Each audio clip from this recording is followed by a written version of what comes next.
Voilà, nous allons donc étudier ce soir le thème d'ouverture de la paracha de la semaine, qui est la parachat Re'eh. Et nous passons directement en mode de partage d'écran et nous allons suivre les premiers versets de la paracha avec le commentaire de Rashi, une note du Or HaChaim Kadosh, Rabbi Chaim Ben Attar, et le commentaire du Maharal de Prague sur le commentaire de Rashi. Et donc, voilà.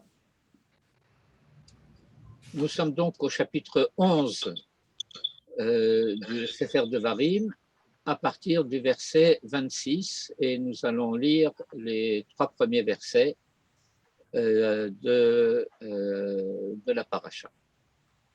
Re'eh, anochi noten lifnechem hayom, beracha uklala.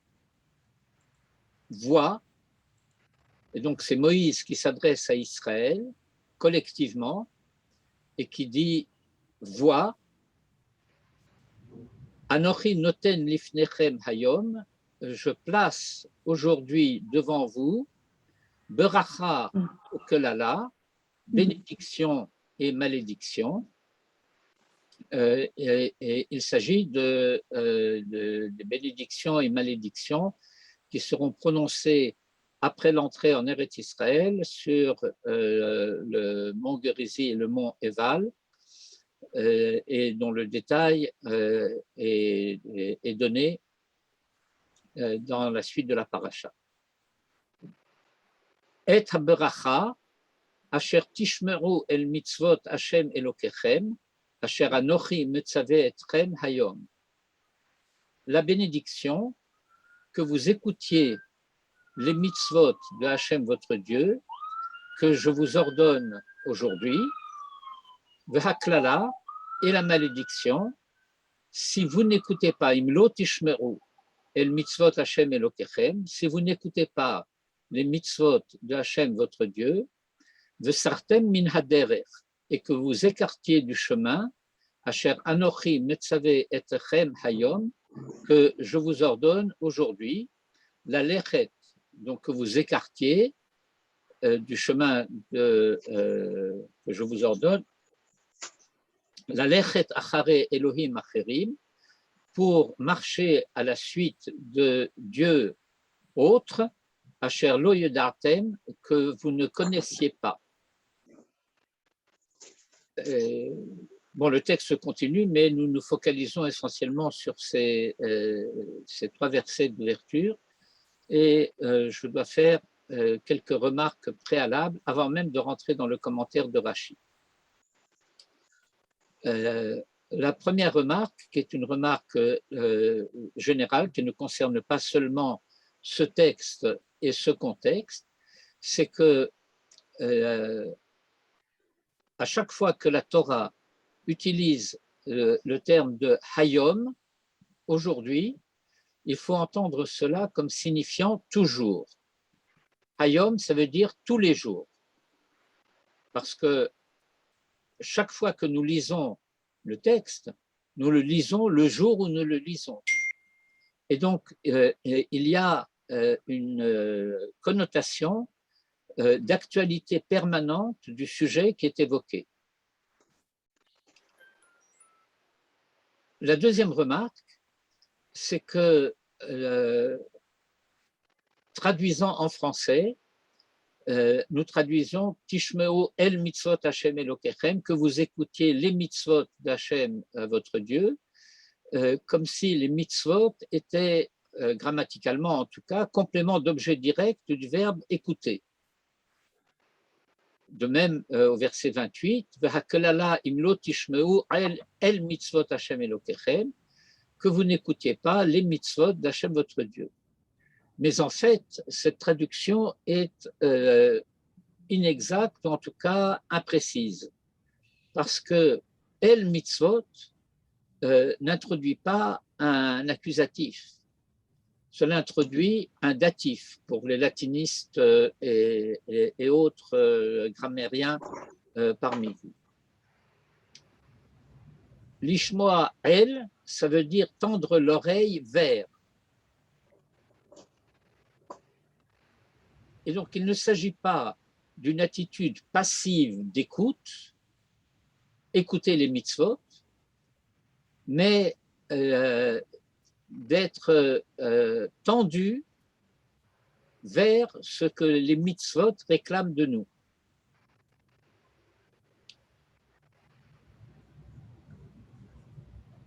La dernière remarque introductive que je ferai, c'est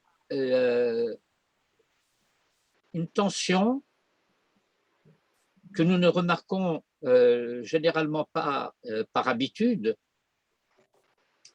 entre mitzvot et Asher Anochi Metzave Etrem.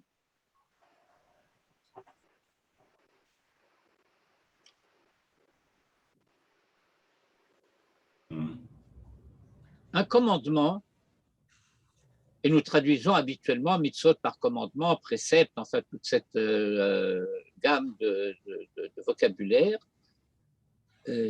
mais le substantif du verbe le tzavot, ce n'est pas mitzvah, c'est tzivouille.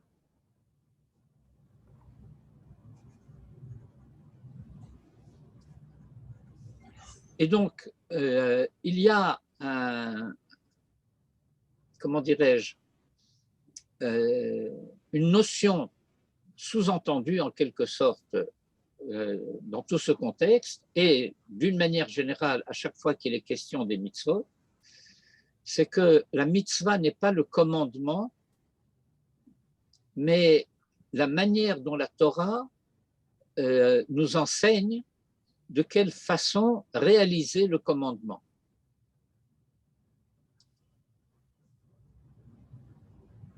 Une mitzvah, comme un mif'al, comme une mishnah, enfin comme tous ces mots qui sont préfixés de cette manière, ne désignent pas l'objet en lui-même, mais la manière ou le moyen de réaliser le projet impliqué par la situation dont il est question.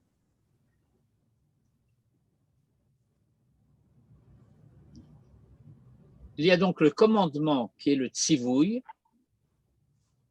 et la mitzvah, c'est déjà la manière dont la Torah prescrit de réaliser le tzivouille. Et donc, première question de la soirée, est-ce que ces trois points sont suffisamment clairs ou est-ce que cela demande encore des éclaircissements? Non, moi, je préférais d'autres éclaircissements. Alors, d'autres éclaircissements à propos de quoi? De ces notions-là, si on pouvait les reprendre. Bien, alors je les reprends un peu dans l'ordre. Hayom, oui, ça c'est que bon. Nous traduisons par aujourd'hui, et que nous devons entendre comme une actualité permanente. Oui. Aujourd'hui, ça veut dire tous les jours de ta vie. La deuxième remarque que j'ai faite, c'est que le texte parle de l'ishmoa el mitzvot Hashem et non pas l'ishmoa et mitzvot Hashem. Et mitzvot, ça serait un accusatif, ça voudrait dire que les mitzvot sont compléments d'objet direct du verbe écouter, alors que el mitzvot indique une direction. Et s'il s'agit d'écouter vers ou en direction des mitzvot, ça veut dire que, en quelque sorte, la mitzvah nous interpelle, elle s'adresse à nous, et nous devons faire l'effort d'écouter ce qu'elle a à nous dire. Autrement dit, écouter les mitzvot, ça impliquerait d'une certaine manière une passivité, ou même peut-être plus gravement, une obéissance, alors que l'ishmoa el mitzvot, cela implique que j'ai un effort à faire pour réaliser ce qui m'est demandé. La troisième remarque, c'était que mitzvah ne signifie pas commandement. Le mot commandement serait tzivouille. Et la mitzvah, c'est déjà, du point de vue de ce que nous enseigne le fonctionnement de la langue hébraïque, la manière dont un commandement donné demanderait à être réalisé. Je vais traduire en termes juridiques. Il y a shiput et il y a mishpat.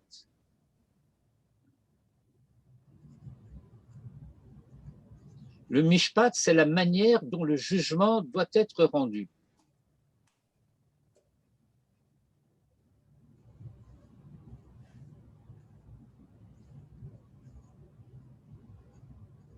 Est-ce que d'autres éclaircissements sont encore nécessaires? Pour moi, c'est bon. Autrement dit, faire une mitzvah, ce serait presque un pléonasme.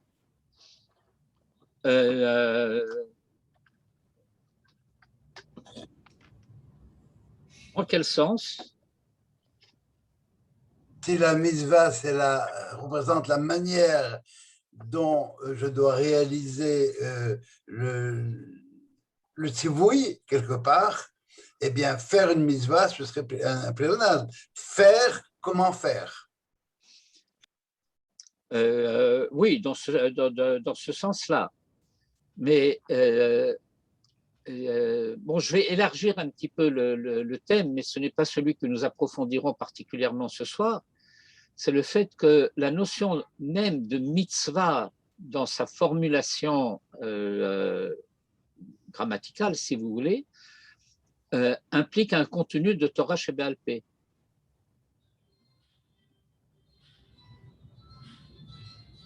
Pourquoi? Eh bien, parce que où j'apprends comment je fais. Ah oui. Ça veut dire que il y a un tzivouï. Et face à un tzivouï, chacun serait dans une certaine mesure en situation d'avoir à décider comment il va l'appliquer. Je vous donne un exemple d'illustration simplement. Nous avons lu il y a quelques parachiotes dans Sefer Bamidbar, les instructions concernant le fait d'avoir à mettre des tzitziot aux vêtements, aux quatre coins d'un vêtement.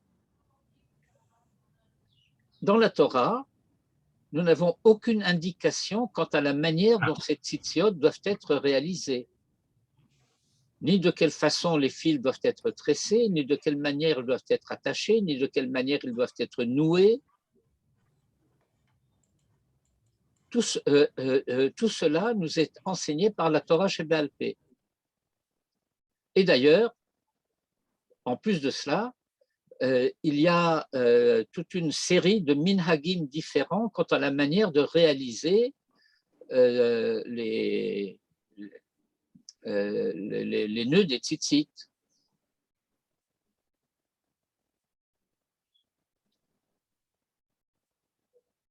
Donc le tzivouï, c'est vous attacherez des fils aux quatre coins de vos vêtements.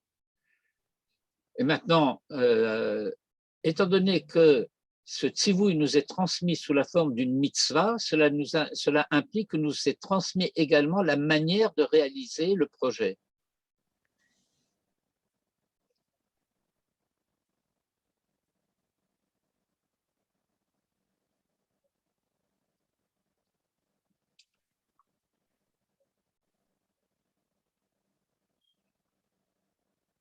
Ceci étant dit, nous rentrons dans le vif du sujet.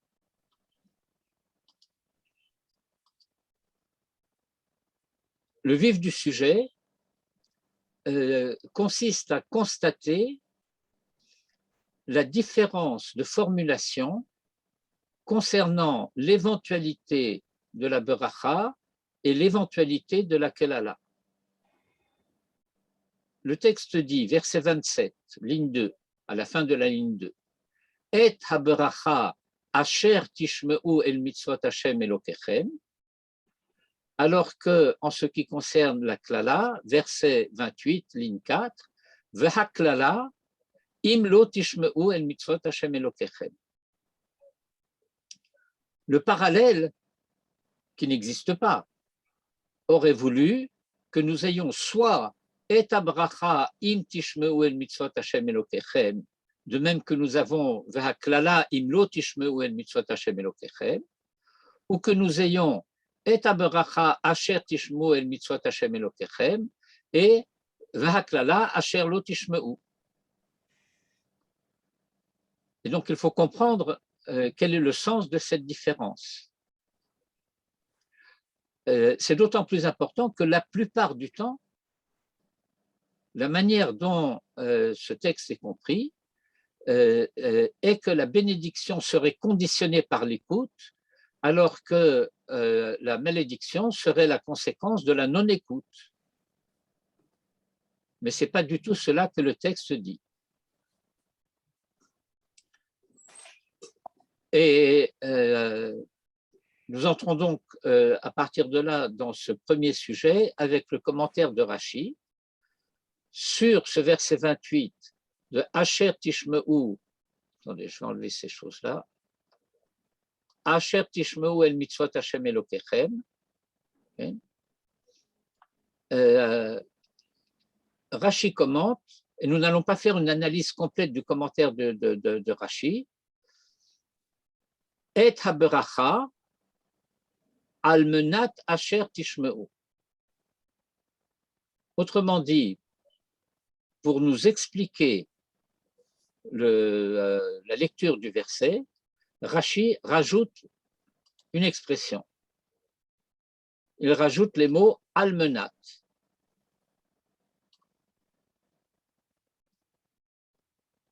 Que signifie al-menat?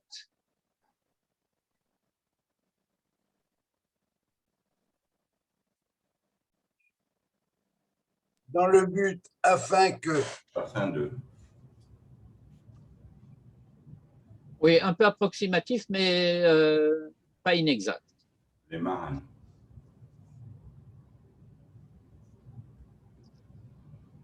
Autrement dit, Rashi souligne de souligner ce Asher.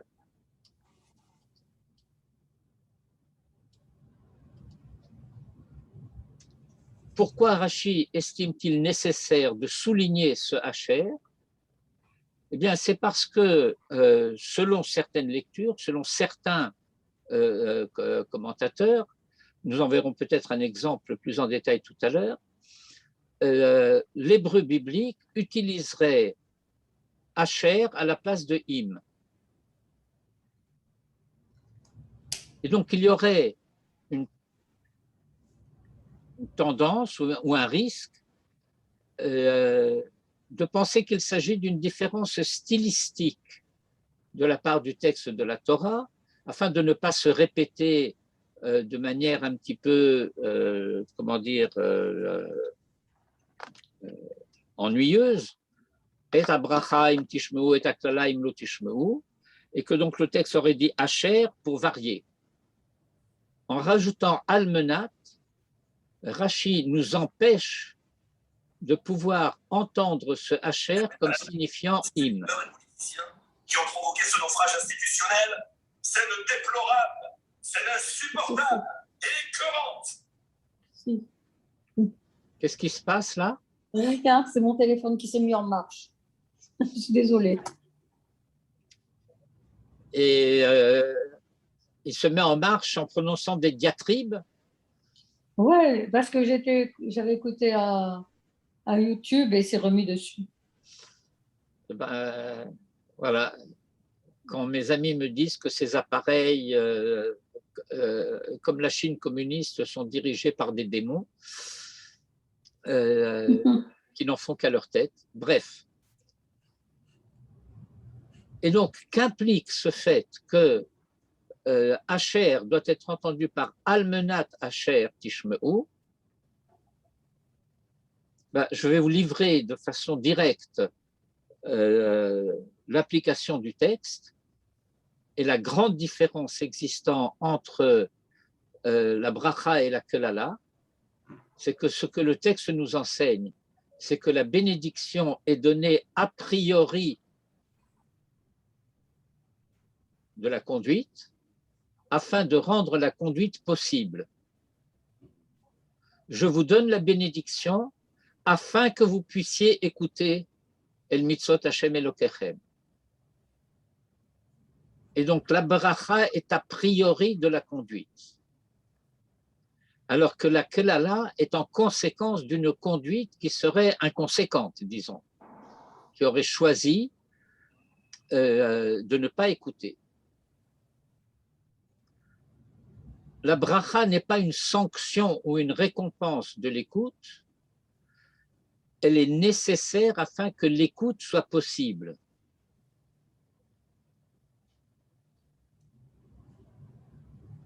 Autrement dit, ce que la Torah nous demande est extrêmement difficile, voire impossible, à moins d'avoir une aide particulière, comme on dit pieusement, une siyata d'Ishmaïa, qui fasse que pour nous, Israël, cela devienne envisageable, cela devienne possible, cela devienne réalisable. Et compte tenu du fait que cette bénédiction est donnée a priori et que nous disposons donc de cette assistance, alors la sanction de la non-écoute devient possible à son tour.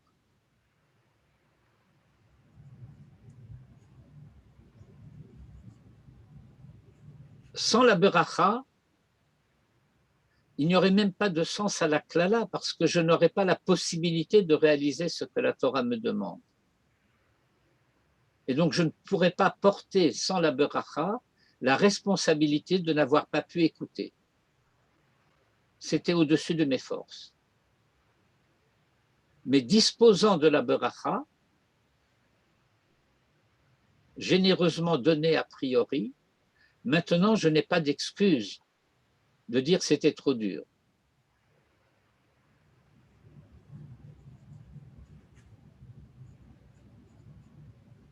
Tout cela, c'est sur Et haberacha almenat asher tishmeu. Avant de rentrer dans le deuxième Rashi, est-ce que ceci est suffisamment clair ou est-ce que cela aussi demande des éclaircissements? Alors, comment on traduirait Asher à ce moment-là? Afin que vous écoutiez. Ou plus simplement, la bénédiction, que vous écoutiez les mitzvot.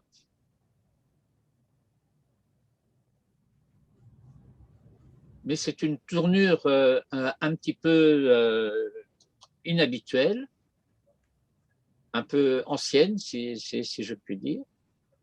Et donc, il est plus simple pour la compréhension de dire la beracha almenat asher tishmeu, afin que vous puissiez entendre.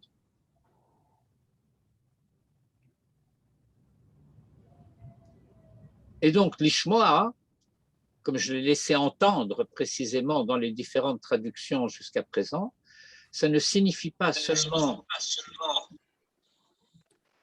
entendre ou écouter, cela veut dire prêter l'oreille, être attentif à, faire en sorte que ce qui doit être écouté puisse être entendu. Et que ce qui doit être écouté puisse être entendu afin de pouvoir être réalisé. Tout cela est impliqué par le verbe lishmoa. et c'est une analyse que nous avons déjà l'habitude de faire sur la Oui. parashat Vayetranan, Oui, sur oui, un verset Shema. que nous sommes supposés connaître, Shema Israël, que Manitou nous enseignait à traduire, prends garde Israël.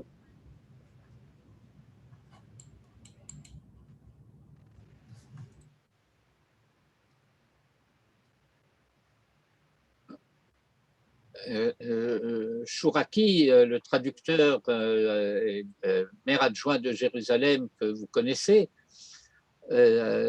traduisait quant à lui écoute Israël par tais-toi. Parce que pour écouter, il faut que tu te taises. Si tu parles à la place de la Torah, tu ne peux pas entendre ce qu'elle a à te dire. Bon, ça c'est André Chouraki. Alors, il est très contesté sur la traduction de la Bible. Oh, ben écoutez, je vais vous dire, dans tous les métiers, dans tous les arts, il y a des jalousies de métier. Sûrement. Et par conséquent, chaque traducteur, et j'en suis un, va avoir des critiques et des remarques à faire sur la manière dont quelqu'un a choisi de traduire quoi que ce soit. Parce qu'il faut bien se rendre compte du fait que toute traduction est déjà un commentaire ou une lecture. C'est-à-dire que la traduction choisit entre différents thèmes présents dans l'original pour décider de celui qui va être mis en avant. Et c'est assez difficile comme exercice. Il faut bien se rendre compte du fait que la notion de traduction littérale n'existe pas. C'est une fausse idée.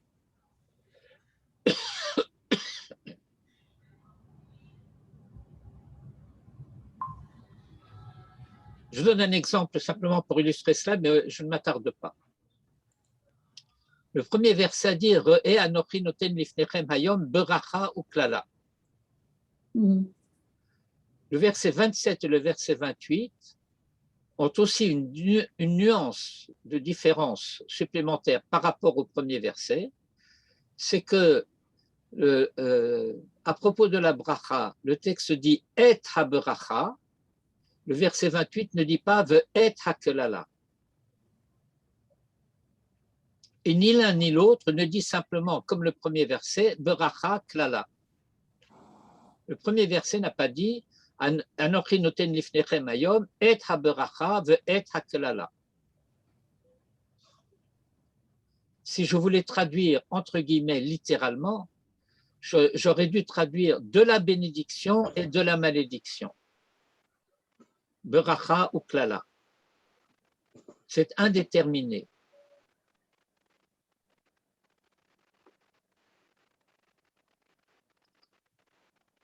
Et donc, que souligne le et de et ha-beracha qui n'est pas présent dans et ha-kelala?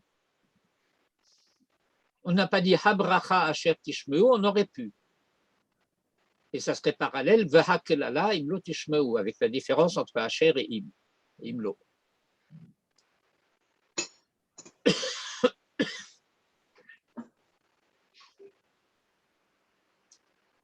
Mais cela implique donc, et encore une fois, nous n'allons pas pénétrer plus avant pour l'investigation de cette nuance, c'est que et ha-beracha est une notion plus riche que ha-kelala.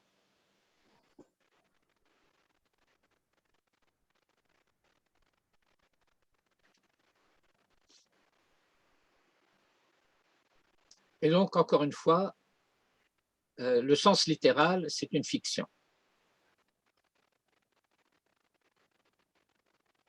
On continue ou vous avez des questions? Non, on continue. Alors, verset 28. V'haklala imlo tishmeu el mitzvot Hashem Elokechem. V'sartem min haderech.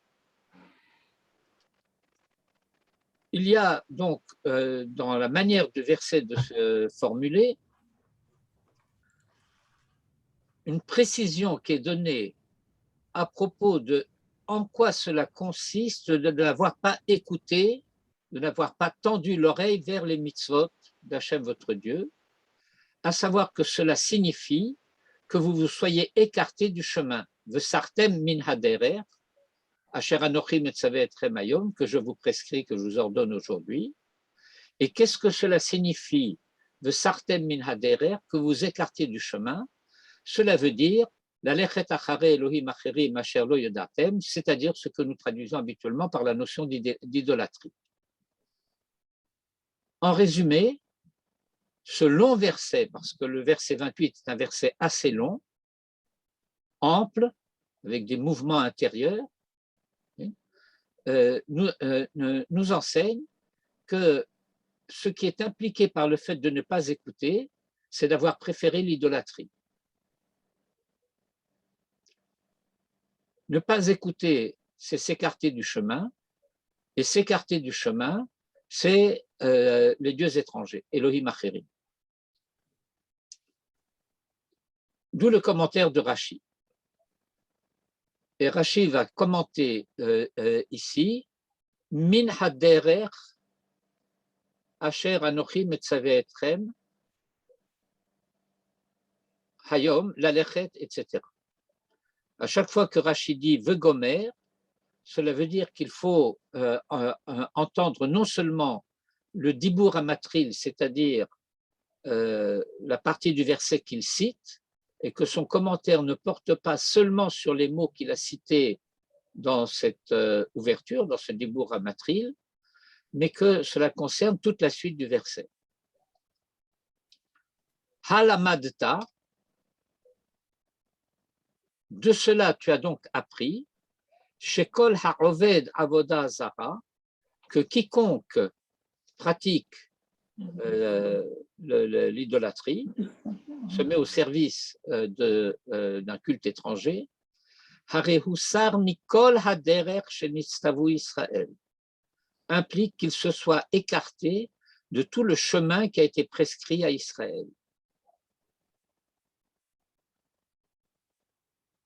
Rashi a rajouté kol, pas seulement sar min haderer, qu'il s'est écarté du chemin, mais qu'il s'est complètement écarté du chemin. Rashi vient exclure la notion qui ferait que quelqu'un pourrait pratiquer certaines des mitzvot de la Torah qu'il aurait acceptées, auxquelles il obéirait, et cela dit, avoir une conduite anormale par le fait qu'il aurait une certaine tendance que la Torah considère comme idolâtre. Et Rashi nous dit non, cela est exclu. Quelqu'un pratiquerait-il tout ce que le Shulchan Aruch permet à un individu de pratiquer? Et se rendrait-il coupable d'une conduite idolâtre? Toute sa pratique serait nulle et non avenue, non seulement insignifiante, mais inexistante.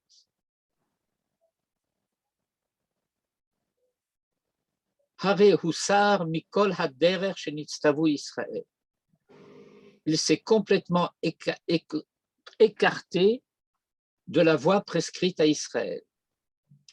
Mikan Amrou, c'est sur cela que se sont fondés les sages qui ont dit Kol Hamodé Ba'avoda Zara, que Kofer Bechol HaTorah Kula, quiconque accepte, reconnaît un culte idolâtre, un culte étranger, que Chofer Bechol HaTorah Kula est assimilable à quelqu'un qui nie la Torah tout entière, qui rejette la Torah tout entière.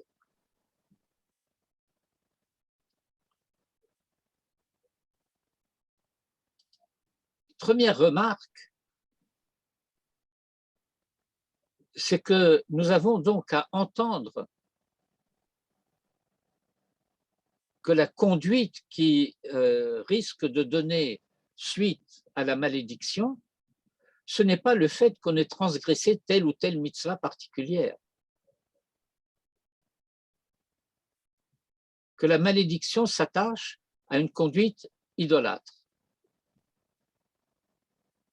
Bon, je dis idolâtre parce que c'est le terme classique que nous utilisons. Le terme traditionnel, c'est Avodah Zara.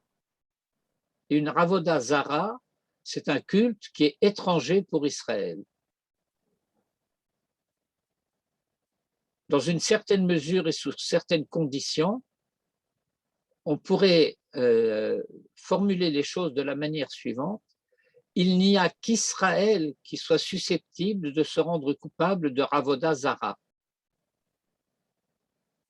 Il ne s'agit donc pas de l'idolâtrie pour laquelle même des païens pourraient être condamnables. Il n'y a pas de parallèle de ce genre à effectuer. La Avodah ne peut être Zara que pour Israël. Ce qui pourrait signifier, et qui sous certaines conditions signifie effectivement le fait, que cette Avodah serait légitime pour des goïms, mais qu'elle ne l'est pas pour Israël. Et que la klala porte précisément sur ce fait-là d'avoir été que kofer kol haTorah kula.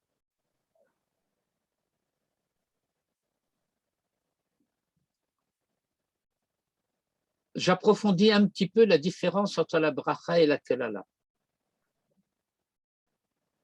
La bracha nous est nécessaire pour chacune des mitzvot de la Torah. Autrement dit, dans la phrase « Et ha-bracha asher tishmeu el mitzvot Hashem Elokechem », eh bien, l'a priori de la bracha nous est nécessaire pour chacune des mitzvot de la Torah. Alors que la mise en jeu de la klala porte sur le rejet de la Torah tout entière, pas sur telle ou telle transgression éventuelle qui aurait pu être commise et qui entraînerait sanction, mais pas malédiction.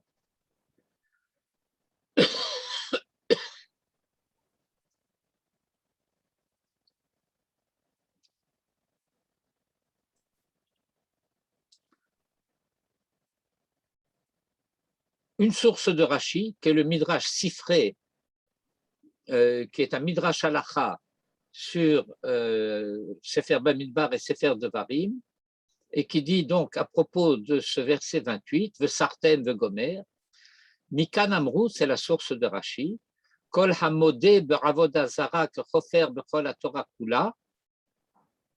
Mais le Midrash, quant à lui, est plus précis que ce que Rashi en retient, parce que le Midrash enseigne également l'inverse, à savoir vechol hachofer be'avodah zara que modé bechol haTorah kula, que quiconque rejette l'idolâtrie est assimilable à quelqu'un qui a reconnu la Torah tout entière. Rashi n'a pas besoin de ce deuxième membre de l'enseignement du Midrash, parce que ce qu'il souligne, c'est par rapport à la Kelala. Mais le Midrash, quant à lui, met en évidence la centralité de la Avodah Zara par rapport à la Torah. Reconnaître l'idolâtrie, c'est rejeter la Torah. Rejeter l'idolâtrie, c'est reconnaître la Torah. Et sans rentrer dans les détails.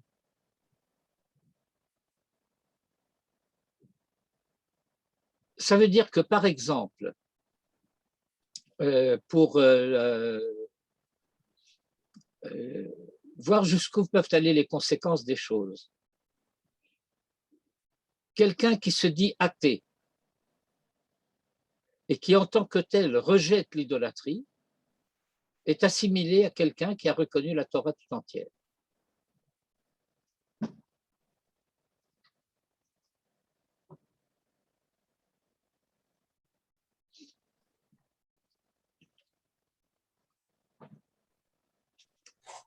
c'est pas évident, c'est pas simple. Est-ce que tu pourrais développer ça? Parce que Moi, je lis le Midrash. Chol hakofer ba'avoda zara que modé bechol haTorah kula.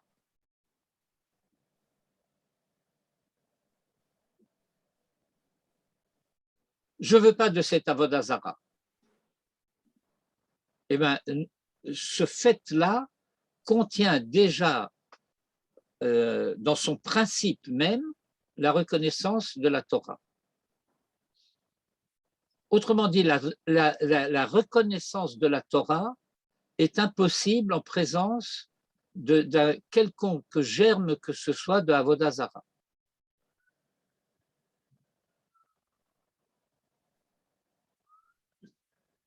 Je vais, puisque tu me le demandes, je vais prolonger un petit peu la ligne du raisonnement. Prenons un païen qui décide de se convertir. Eh bien, il y aurait une certaine tendance intellectualiste, même actuelle, contemporaine, qui consisterait à penser que cette conduite de conversion, attendez, je vais enlever le texte ici parce que je pense que ce n'est pas nécessaire d'avoir le texte devant les yeux pendant que c'est moi qui vous parle, que cela consisterait simplement à un changement de croyance. On va remplacer une croyance par une autre. Eh bien, c'est totalement faux. Parce que si sa croyance originelle était de nature idolâtre, alors le changement de croyance pourrait être le fait que maintenant il va croire en autre chose, mais de manière idolâtre. Et donc, ce n'est pas en la Torah qu'il croit. C'est vrai aussi d'ailleurs de ce que nous disons à propos de la Teshuvah, parce qu'il y a beaucoup de similitudes entre le Giyur et la Teshuvah. D'ailleurs, comment dirais-je, les savants traduisent souvent la notion de Teshuvah par la conversion.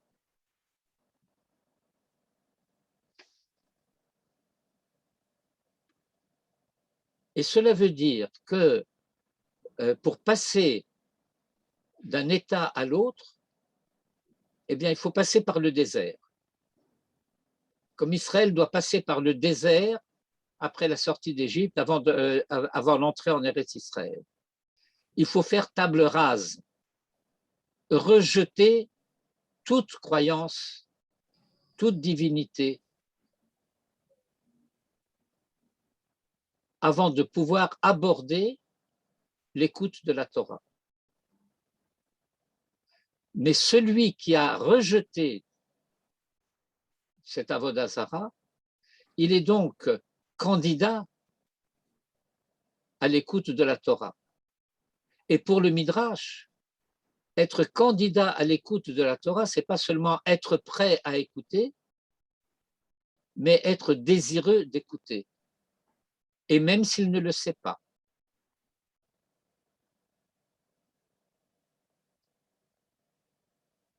Je peux savoir ce que je rejette sans être tout à fait au clair de ce que je recherche.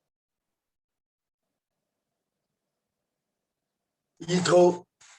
Et comme me disait mon ami Gabriel Thor, Zichro Livracha, que j'aime beaucoup citer à ce sujet, et qui disait « Je ne sais pas si j'ai du goût, mais j'ai le dégoût très sûr ».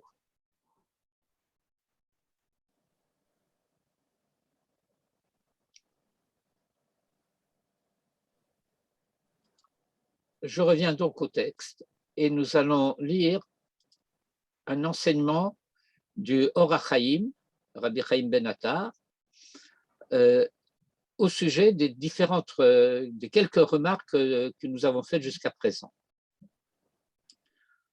Je n'ai pas pris tout le commentaire du Or HaChaim, ça aurait été un petit peu trop long et je voulais focaliser en particulier sur cette idée-là qu'il nous apporte. V'tala hakatuv habracha b'shmiya, v'lo hiskir, lo ma'aseh, v'lo shmira.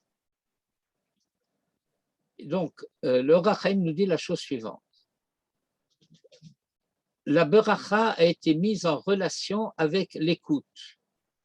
Elle ne fait état ni de l'acte, maaseh, mitzvot aseh, velo shmira, ni de shmira qui implique les mitzvot lo ta'aseh. Et donc, ce dont la paracha, ce dont le verset parle lorsqu'il dit et aberacha, le ma'an asher tishmeu, le ma'an asher tishmeu pour Rashi, n'est absolument pas en rapport avec une conduite qui serait déjà en marche. Lo mitzvot aseh, velo mitzvot lo ta'aseh.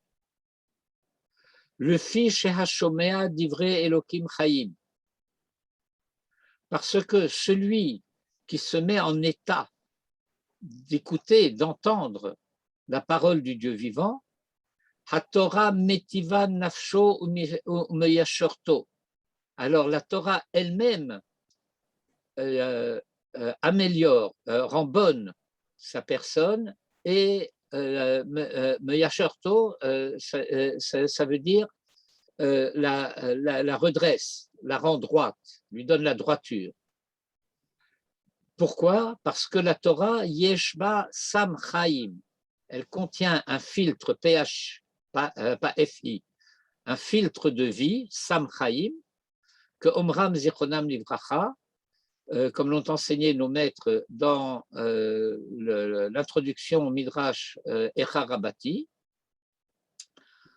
Vezé le Shonam, et voici l'expression qu'ils utilisent, Hamaor Sheba Hayam Marziran le Mutav, que s'ils avaient écouté la Torah, alors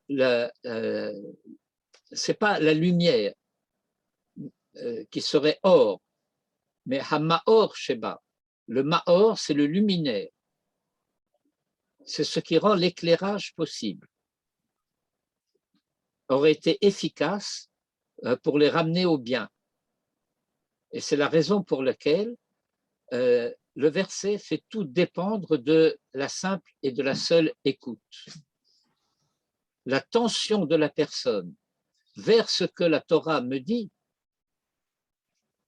indépendamment encore de toute réalisation, est donc déjà de nature à me rendre à même de pouvoir et de vouloir ce que la Torah me demande.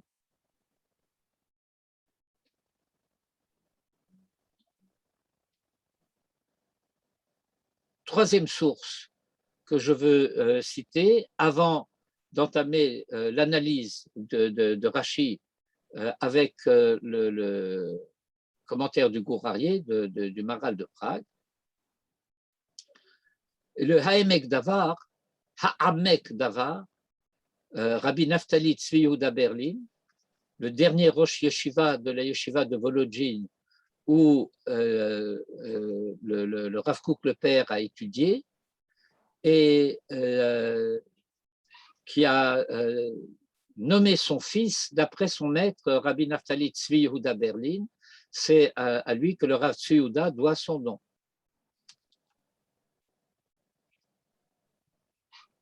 Et le Ha'amek Davar commente Asher Tishmeu.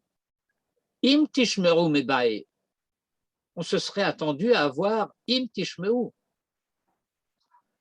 Et la Mishum Shehakadosh Baruchu Mesaya Techila. Mais étant donné que Hakadosh Baruchu nous aide a priori, chez Nuchal le Kayem HaMitzvot, afin que nous puissions réaliser les mitzvot, V'acharkar, Im Shomeim Davar Hashem, et ensuite, lorsque l'on continue à entendre, à écouter la parole de Dieu, Hakadosh Baruchu Mosif Sachar, qui n'est pas la bénédiction.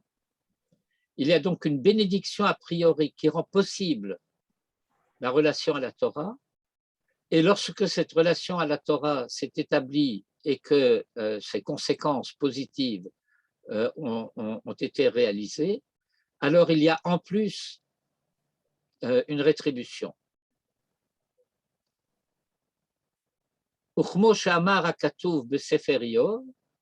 Et j'illustre la chose à partir d'un verset dans le livre de Job. Mi hikdimani va'ashalem, qui m'a précédé et je le rétribuerai, au sens interprété d'après le début du texte du Hamek Davar Khan. V'amru chazal b'midrash. Et nous maîtres ont enseigné dans le midrash mi asali tzitzit ad shelo natati lo talit v'chen harbe.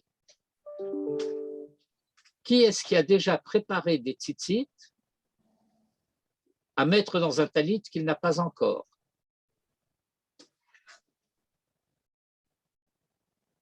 J'explique un tout petit peu, mais je ne vais pas m'attarder parce que je vais avoir le temps pour le gourari.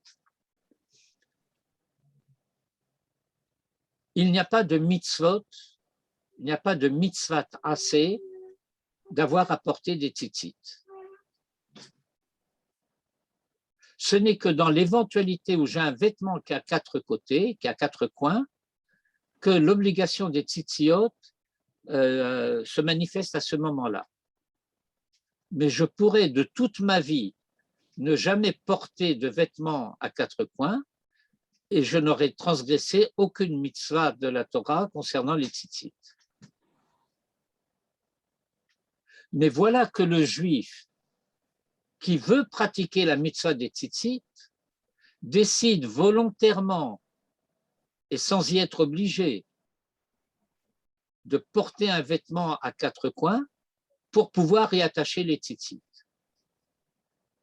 Et donc le désir des tzitzit précède la réalisation de cette mitzvah puisqu'elle nécessite une condition qui n'est pas remplie par elle-même, le vêtement à 4 côtés.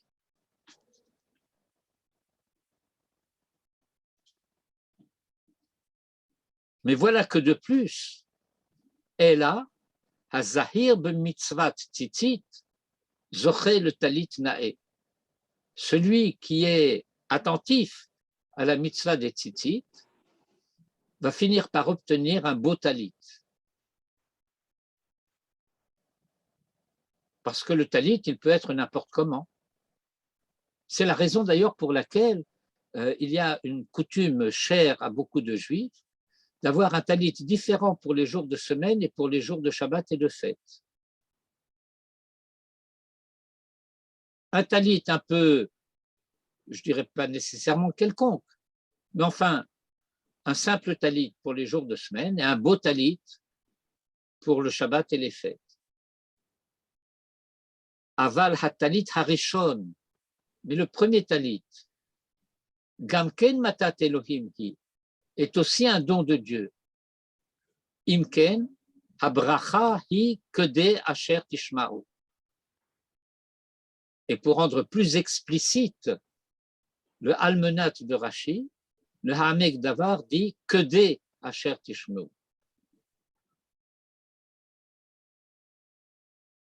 Bon, je pense que nous avons suffisamment d'éléments pour bien comprendre le sens de ce habracha et habracha asher tishmeu. Et je reprends en résumé, la bénédiction n'est pas une récompense du fait d'avoir écouté, mais un préalable et un a priori donné cadeau par Dieu, parce qu'il sait ce qu'il nous demande et il sait de quoi nous avons besoin pour pouvoir entendre et écouter ce qu'il nous demande.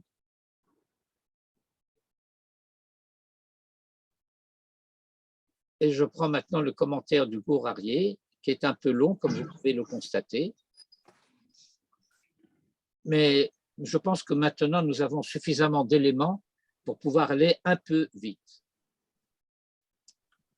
Almenat asher tishmeu. Le Gourarié, commentaire de Rashi, cite le texte de Rashi. Pérouche. Ce qui veut dire de Hay Asher, que ce Asher, Eno Rotse Lomar de Vada Yishmeu. Le Gourarié veut d'abord écarter une lecture que je n'ai pas envisagée tout à l'heure. Dire que le terme de Asher ne veut pas dire que bien entendu vous allez écouter, que c'est évident que vous allez écouter. Parce que s'il en était ainsi, Lo Shayach Acharab, il n'y aurait pas lieu de dire ensuite V'haklalaim lo tishmeu. Parce que s'il est certain que vous écouterez, alors la klala n'a plus d'objet. Et la almenat asher tishmeu, cela signifie que la beracha est donnée donc a priori afin de rendre possible ce tishmeu. Noten lifnehem abracha.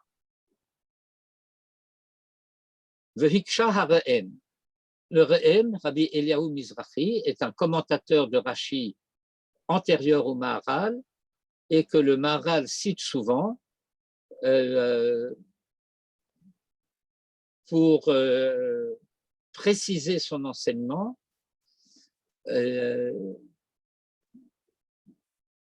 pour prendre le contre-pied souvent aussi de son enseignement. Et donc le Re'em a objecté à Rashi de lama lo perash hay asher tishmeu que mot im. Pourquoi Rashi n'a-t-il pas choisi d'expliquer ce asher comme signifiant im? De chen matzinu lashon asher meshamesh bimkom im, puisqu'aussi bien nous rencontrons dans la Torah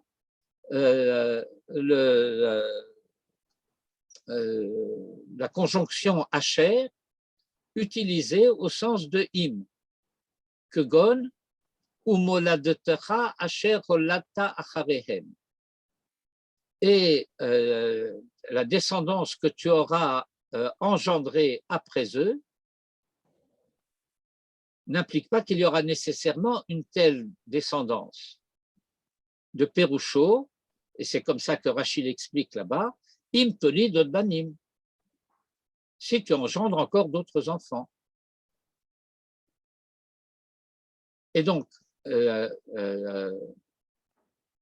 Re'em dit, mais on aurait très bien pu entendre Asher Tishmeu comme s'il était écrit Im Tishmeu. Velo hiksha midi. Midi en araméen, ça veut dire une chose. Et velo hiksha midi, cela signifie et son objection est nulle et non avenue. De kan kashya, parce que la difficulté ici, la machina belashon le mirtav gabe bracha lashon asher ve gabe klala lashon im. Autrement dit, le Maharal nous dit, si il n'y avait pas le parallèle entre les deux versets, et si le deuxième verset n'existait pas, alors le asher, on aurait peut-être pu l'interpréter comme im. Mais étant donné que les deux versets existent et que le texte a changé son vocabulaire pour dire asher pour le premier et im pour le second, cela implique que le premier ne puisse pas être im. Et la car perusho. Mais voici comment va l'explication. Et haberacha, la bénédiction, noten elehem, il la leur donne miyad, tout de suite, almenat asher yishmeu, afin qu'ils puissent écouter. Vechol haomer almenat, et à chaque fois qu'on utilise l'expression almenat, que omer me'arshav damé, cela implique que ce soit immédiatement, pas dans le futur. C'est pour tout de suite. C'est un enseignement de la Gemara de Masechet Gittin. Uretsono shel HaKadosh Baruch Hu liten lahem haberacha miyad. Et le vouloir de Dieu, c'est de leur donner la bénédiction immédiatement. V'yatrilu habrachot lavo miyad. Et les bénédictions vont commencer à s'épancher de suite. אלא שנתן להם בתנאי על מנת שישמעו. Mais que ces bénédictions données a priori sont données sous condition qu'ils écoutent. Aval haklala natan lahem bilshon im. Alors que la malédiction est présentée sous condition de hutnai she'eno matril ata, qui est une condition qui ne commence pas tout de suite, rak im lo yishmeu, mais seulement si a posteriori il s'avère qu'il n'écoute pas. Qui se souviendra au moment de la sonnerie du chauffard à Rosh Hashanah, dites-moi. Ils sont des malades. Hein. Ben, écoutez, éteignez ce téléphone, je ne comprends pas. Oui. Alors la malédiction risquerait de venir. Velochen abracha. Et le Maharal insiste, il enfonce le clou, mais ce n'est pas le cas de la bracha, asher netinata miyad haïta, qui est donnée immédiatement. Le chach katav etzla et abracha asher tishmeu. Et c'est pourquoi il est écrit à son sujet la bénédiction que vous écoutiez, pour que vous écoutiez, afin que vous écoutiez, elle est donnée tout de suite. Ve'ilu haya omer, et s'il avait dit et abracha im tishmeu, la bénédiction si vous écoutez, lo haïta habracha ela keshe yishmeu, alors la bénédiction n'aurait eu de place qu'à condition qu'ils aient écouté, ve'imken, et par conséquent, matai haïta ba'a. Quand est-ce que la bénédiction serait venue? À partir de quand pourrait-on dire, ça y est, on a suffisamment écouté pour que la bracha puisse venir?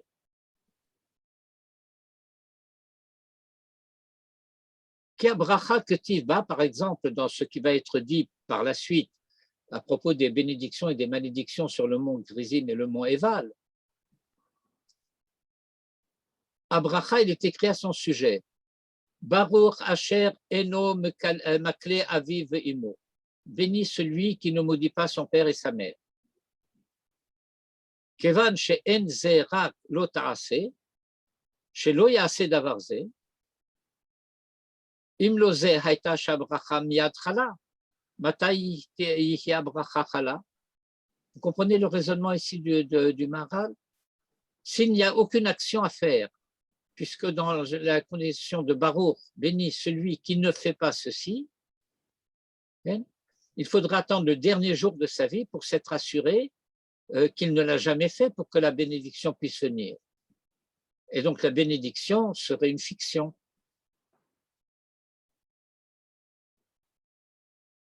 De le olam yesh safek shema chas v'shalom ya'avor. Parce que s'il n'a pas transgressé aujourd'hui, peut-être transgressera-t-il demain. Et la bracha ba'amiyad almenat asher yishmeu. Mais donc, comprends bien cette chose, la bénédiction, elle vient tout de suite afin qu'il puisse écouter. Et donc, ça, c'est le commentaire de Rashi sur le premier verset, sur le verset 28. Le commentaire du Maharal de Prague sur le commentaire de Rashi. La deuxième partie du commentaire porte sur le verset 28, sur l'expression « Vesar mikol haderech » et qu'il s'est écarté de tout le chemin. Il s'est complètement écarté. Alors que la formulation du verset laisserait entendre « il s'est écarté, mais peut-être qu'il s'est écarté un petit peu ». Et Rachid dit « non, s'écarter un petit peu, c'est s'écarter complètement ». Comme disait quelqu'un, on ne peut pas être un petit peu enceinte. Katav Rehem. Dans une note ici, vous avez le long commentaire du Rehem que nous n'allons pas lire. Rabbi Eliyahu Mizrahi a écrit Afal gav shebekra lo katav mikol haderech, bien que le texte ne dit pas tout le derech, et la vesartem min haderech, mais seulement que vous écartiez du chemin. Ou mashma miktsat haderech, ce qui impliquerait d'un peu du chemin. Kevan shekatav lashon vesartem, étant donné qu'il a dit le texte de la Torah, le verset utilisé, le verset et que vous vous écartiez, vesartem, kol hasara ou Hasara le Gamré. Eh bien, il faut comprendre que dès le moment où il y a écart, la Torah n'appelle écart que lorsqu'il y a eu écart complet. Chez Imadain Yeshalav Shum Mitzvah, Lo Nikraze Hasara. Parce que si longtemps qu'il se soumet encore à l'obligation d'une mitzvah, on ne peut pas dire qu'il s'est écarté. Chez Adain Hu Bederech Asher Tziva Hashem, parce qu'alors il est encore sur la voie que Hashem a prescrite. Deuxième moitié du commentaire, que Chofer Bechol HaTorah Kula, comme ayant renié la Torah tout entière. Pérouche, voilà comment il faut l'entendre. Patach Lomar de Sartène, il a commencé en introduction à dire et que vous vous écartiez. Shehu La'avor al Kol HaMitzvot, qui implique de s'être écarté de toutes les mitzvot. Amar Acharav, et il dit ensuite la lechet laravod Elohim acherim, pour aller servir des dieux étrangers, des dieux autres. Shehu Avodah Zara, qui est le culte étranger. Mais cela implique donc Ela hamodeh be'avodah zara, que chofer bechol haTorah kula, que celui qui reconnaît un culte étranger renie la Torah tout entière. Et pourquoi cela? Eh bien, les mitzvot, ce n'est pas une bonne conduite. Les mitzvot ont une origine. Et cette origine, c'est la volonté de Dieu. Qui a mitzvot, hem mitzvot Elohei Israël. Parce que ces mitzvot, ce sont les mitzvot du Dieu d'Israël. Ve'elav hem dafka. Et ces mitzvot nous relient à lui spécifiquement. Ve'im hu oved avodah zara. Et si quelqu'un se livre à un culte étranger, harehu kechofer bechol haTorah kula, du même coup, il renie la Torah tout entière, puisqu'il n'y a de mitzvah que par rapport à Dieu. Chez En mitzvah, Rak, et chez le Maharal, comme souvent chez les auteurs, plus particulièrement médiévaux, mais le Maharal est encore, bien qu'à l'époque de la Renaissance, un médiéval. Rak signifie Ela. Ça ne signifie pas seulement, mais.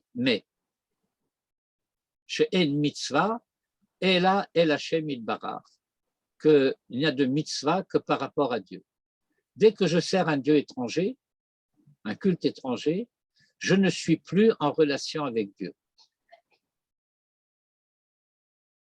Et si je ne suis plus en relation avec Dieu, cela veut dire que je ne suis plus en relation avec les mitzvot, puisqu'il n'y a de mitzvot que par rapport à Dieu. Et si je ne suis plus en relation avec les mitzvot, cela veut dire que j'ai renié la Torah tout entière.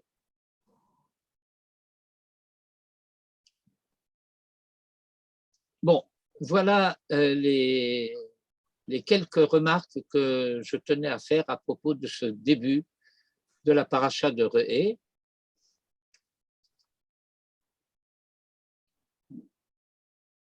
Nous avons commencé un peu en retard, donc j'ai rattrapé un peu ce retard. Mais si vous avez des questions, moi je suis prêt à essayer d'y répondre.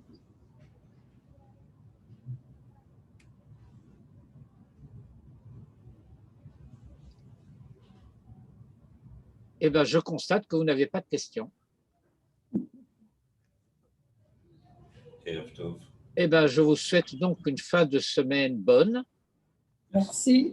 Vous aussi. Et donc, probablement, Madame Simsovic. je transmettrai. Et donc, probablement, nous aurons aussi Rosh Chodesh Elul avant que nous nous revoyions. Et donc, non seulement une bonne fin de semaine et un bon Shabbat, mais aussi Chodesh Tov ou Mevorach. Chodesh Tov. Et un peu de fraîcheur aussi. Pour la fraîcheur, il y a le Mazgan. Ouais, mais bon.